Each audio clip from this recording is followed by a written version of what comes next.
everybody, welcome back to my channel. So in today's video I'm going to be doing a tutorial on this look that I'm wearing right here. I wore this out for my girlfriend's birthday the other night and I absolutely love the way that it came out. I did a warm smoky halo eye, and the central focus of the eye is a ColourPop Super Shock shadow, and I love playing with the ColourPop shadows because they add such dimension to the whole eye look. So this one on my lid right now is Millennium, and it's a duochrome kind of metallic-y gold shade, and I really am just absolutely in love with it. It adds such a nice pop and dimension to the eyes, and I paired the eyes with a cooler lip. I think it came out really cool. I think it added a nice contrast to the entire look. But this is definitely a fun look you can wear for a night out, and Valentine's Day is just around the corner, so if you don't want to do a traditional soft flirty look, I think this is an awesome choice. You can even interchange the lip. You could do a red lip, you could do a nude lip, and I think this look would look awesome whether you're going out with your boyfriend, significant other, husband, or if you're doing a girls' night. I think this is a really fun look to wear. I am just going to jump right on into the tutorial, so if you want to see how I got this look, then keep on watching.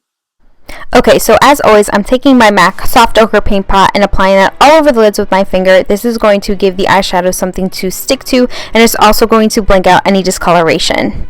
Next, I'm taking MAC's Soft Brown on a Morphe M441 brush. I'm using that as my transition shade, and I can no longer do my makeup without this brush. The bristles are really long and really fluffy, so it completely diffuses whatever shade you're using. So I'm taking that shade and I'm just running it throughout my crease and a little bit onto the brow bone, and I'm taking that back and forth all the way from outer corner to inner corner.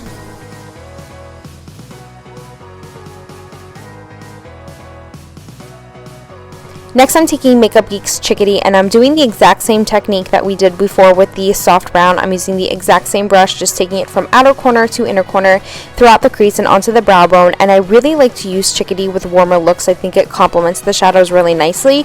It is a matte orangey yellow shade, and I just love it with blue or green eyes as well. Now I'm taking Makeup Geek's Cocoa Bear, and I'm going to use this to start mapping out that halo effect. I'm using a Morphe M433 brush to do this. The shape makes it really easy. It's tapered, so what I did was I dipped the very tip of my brush into the shadow, and then I laid one of the flat sides down into the shadow, and then put the side of the brush with the shadow up towards my eyebrow and started blending that into my crease. That's going to really help blend the shadow upward, and we're going to start off by blending just like we blend any other eyeshadow into the crease, and then I'm going to start curving that shadow around the outer corner of my eye.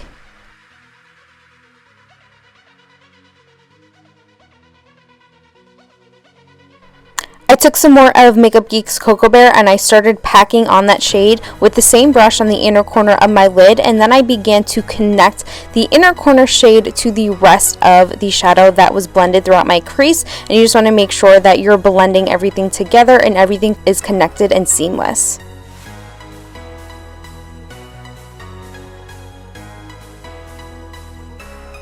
Now I'm going back in with my Morphe M441 brush to blend out any harsh lines, and then because you do lose some pigmentation when you blend out shades, I'm going to go back in with my Morphe M433 brush with Cocoa Bear and build the intensity back up. I repeated this step quite a few times just because I wanted to make sure that the edges were really blended, but I also didn't want to lose any intensity.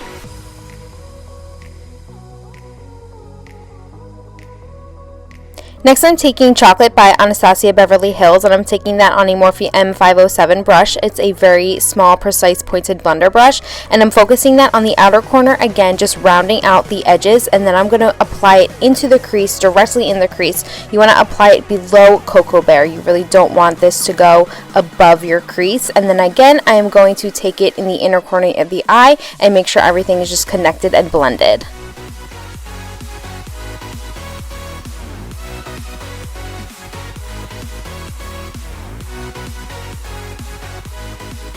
Then once again, I'm taking that large fluffy brush and just blending everything together. The halo look is really all about blending.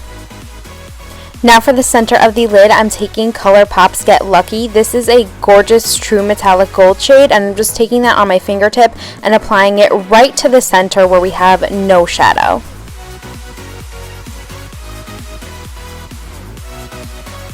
Then right on top of Get Lucky, I'm taking ColourPop's Nillionaire, and I'm applying that again with my fingertips right in the center of the lid. Nillionaire is a gorgeous warm bronze shade. It's metallic finish, and it also has multicolored glitters in it, so it is super pretty and it gives so much dimension to a look. Now to make sure one shadow looks like it flows into the next, I'm just taking that Morphe M507 and a little bit more of Anastasia's chocolate eyeshadow and just blending out the edges again just to make sure everything is seamless and blends smoothly. Next, I'm taking my NYC Liquid Liner and I'm just applying a thin line to the lash line. I'm not winging my liner out. I want this look to stay very rounded. I just want to apply this so I can hide the falsies lash band that I'm going to be applying in a minute. And then I'm just prepping my lashes for falsies, and I'm using the L'Oreal Telescopic Mascara. The lashes that I used today were the Eylure number 126 lashes, and these are a gorgeous, dramatic, spiky lash. They are so much fun and they're really affordable. You can get these at Ulta.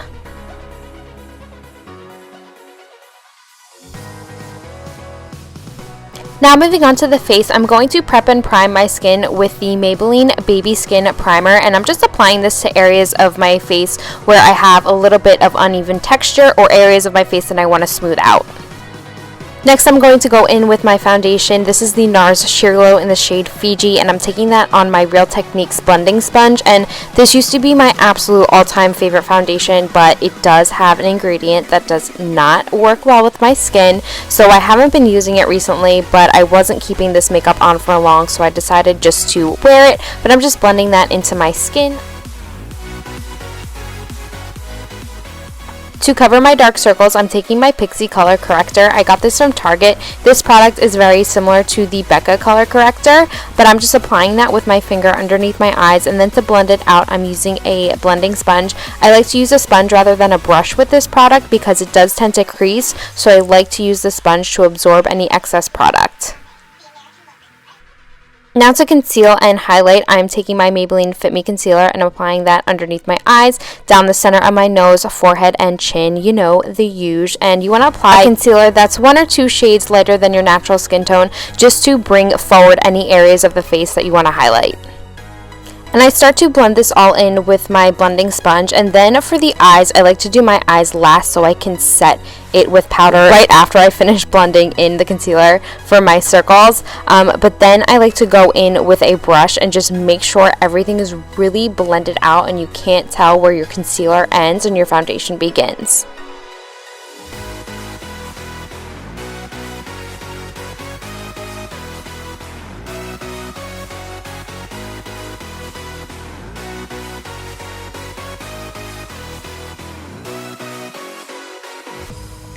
To set underneath my eyes and prevent creasing, I'm taking my Laura Mercier translucent powder on an e.l.f. blush brush, and I'm using the brush to tap the powder underneath the eyes and not so much rub back and forth, just so we don't disrupt any of the concealer that we laid down prior. I'm going to do a little bit of contouring today, and I'm taking my NYX Wonder Stick. This is in the shade Light Medium, and applying that right underneath my cheekbones in the hollows of my cheeks, and then around the forehead, and then underneath my chin. I'm also going to be doing a little bit of nose contouring today, which I don't normally do, but this Wonder Stick really makes it look a lot more natural than most of the other products out there, and I really like that it's a cream product, so it blends in really easily and, again, looks really the most natural.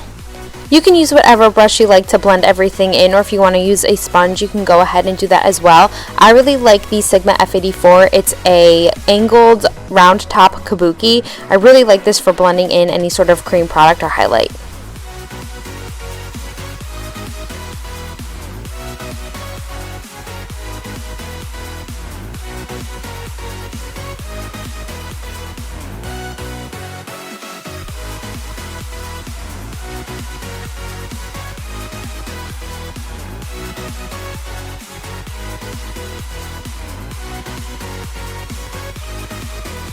I'm going to fill in my brows off camera real quick, and with the power of editing, they are done. I'm just going to go back and finish up the eyes really quickly, and I'm taking my nude liner. This is the Scandaleyes Rimmel liner. I really like this for a bright wide-eyed effect. You can, of course, go in with a black liner if you want to make this look a little bit more smoky. I just prefer to do a brighter liner on the eyes, even with smokier looks. I'm going to smoke out the lower lash line with shadow. I'm taking a small smudger brush and Makeup Geek's Cocoa Bear and just running that all along the lower lash line. And then I'm going to go back in with the pencil brush and apply Anastasia's Chocolate on top of that.